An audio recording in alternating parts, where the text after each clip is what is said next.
কক্সবাজার শহরের বাঁকখালী নদীর তীরে চেয়ারম্যান ঘাট নোঙর করা ট্রলারে বসা জেলে আব্দুর রহমানের চোখে মুখে দুশ্চিন্তার ছাপ। সাগরে গিয়েও মেলেনি মাছ, ফিরতে হয়েছে শূন্য হাতে। এরই মধ্যে শুরু হচ্ছে 58 দিনের নিষেধাজ্ঞা।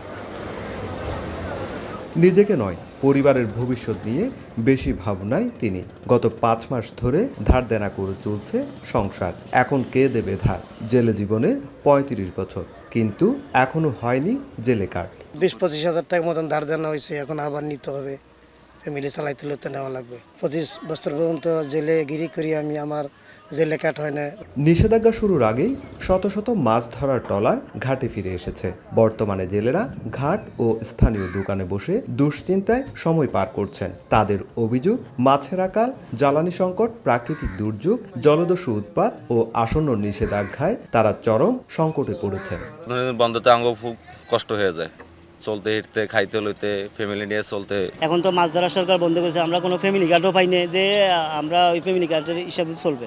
1000 জনের মধ্যে 50 জন পাই দিয়ে, আর 50 জন না ভাই। কিভাবে আমরা সংসার চলবো, কিভাবে খাবো, এই চিন্তাধারে আমরা চিন্তিত আছি। ট্রলার মালিকদের অভিযোগ, লোকসানে জর্জরিত তারা। সাগরে মাছের আকালের জন্য অবৈধ কাঠের ট্রলিংই দায়ী। প্রায় 400 মতো কাঠের ট্রলিং, যেগুলি কোনো লাইসেন্স নেই, যে এই ধরনের এরা জালগুলি মারতেছে, সাগরের মাটি পর্যন্ত এরা নিয়ে আসতেছে, যার কারণে ইলিশ মাছটা দিনে দিনে শূন্য হয়ে যাচ্ছে। সাগরে জলদস্যুলাই ফিশিং করতে পারতেছে না, তারপর ওইখানেও মাছের সংকট, মাছ নাই।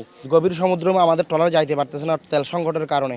যদিও যায়, আসতে পারবে কিনা এটা সন্দেহ। কক্সবাজারে এখনো নিবন্ধনের আওতায় আসেনি লাখের বেশি জেলে। আর নিষেধাজ্ঞার সময়টি পরিবর্তনের দাবি মালিক সমিতির। আমাদের দাবি ছিল এই বন্ধটা 1 জুন থেকে শুরু হওয়ার, কিন্তু আমরা অজ্ঞাত কারণে এই বন্ধটা কেন উল্টো আগের নিয়মের চেয়ে আরও 1 মাস আগে নিয়ে আসলো বা 1 মাস 10 দিন আগে নিয়ে আসলো, সেটা আমাদের বোধগম্য নয়। জেলা মৎস্য কর্মকর্তা জানালেন, জেলেদের নিবন্ধন প্রক্রিয়া চলমান রয়েছে। আর নিষেধাজ্ঞার সময়সীমা পরিবর্তনের জন্য লিখিত প্রস্তাব পেলে তা মন্ত্রণালয়ে পাঠানো হবে। জেলেদের নিবন্ধন এটা হচ্ছে একটা কন্টিনিউয়াস প্রসেস। এটা আমাদের যে উপজেলা টিম আছে, এই উপজেলা টিমের মাধ্যমে প্রতি বছরই এটা উদ্যোগ নেওয়া হয়। তাদের অভিযোগগুলো যদি লিখিত আকারে দেয়, মন্ত্রণালয়ের সংশ্লিষ্ট যারা আছেন ওনাদের কাছে এটা আলোচনার জন্য আমরা পাঠাতে পারি। দারদানা থেকে বেঁচে থাকা এই জেলেদের জন্য নিষেধাজ্ঞার সময়টা যেন নতুন করে বেঁচে থাকার লড়াই। দ্রুত কার্যকর সহায়তা না এলে মানবিক সংকট আরও গভীর হওয়ার আশঙ্কা রয়েছে।